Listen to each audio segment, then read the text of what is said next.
pentingnya musyawarah dalam Islam itu sendiri seperti apa? Oke.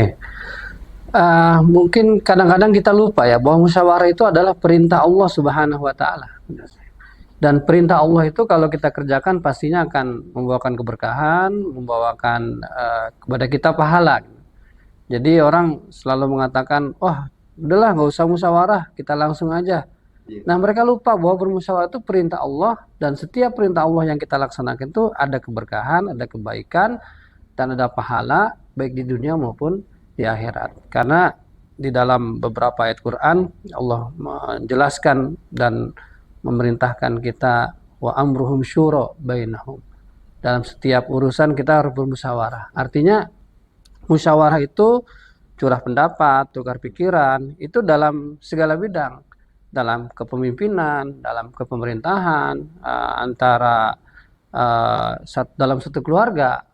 Pokoknya dalam setiap urusan kita, maka musyawarah itu menjadi satu hal yang harus kita hadirkan agar kita mendapatkan keberkahan. Dan ini kadang-kadang orang lupa bahwa ketika bermusyawarah itu bukan sekedar berbincang, tapi sedang menjalankan perintah Allah Subhanahu wa taala.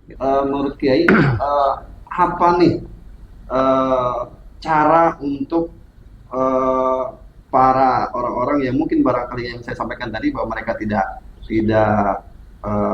sesuai dengan apa harapan mereka, dan mereka membuat sebuah kelompok untuk membuat hasil musyawarah itu backlog atau tidak diharapkan. Kira-kira menurut seperti apa harusnya? Ya, ketika kita bermusyawarah, kita harus yakin itu adalah sebuah ibadah. Ibadah karena Allah Subhanahu wa taala. Kalau segala sesuatu dilandasi akan ibadah, pasti hasilnya akan baik.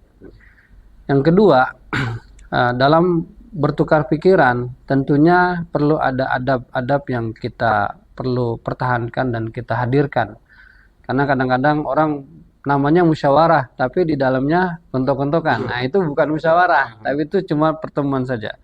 Kalau bermusyawarah, maka adab kita yang ikut bermusyawarah, baik kita itu sebagai maupun sebagai pemimpin musyawarah, tentunya harus menjaga adabnya.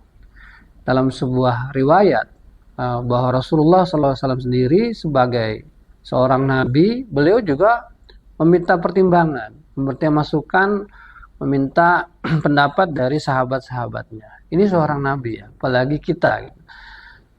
Mereka semua melaksanakan hasil keputusan itu. Nah, inilah yang kemudian juga perlu kita hadirkan dalam masyarakat kita.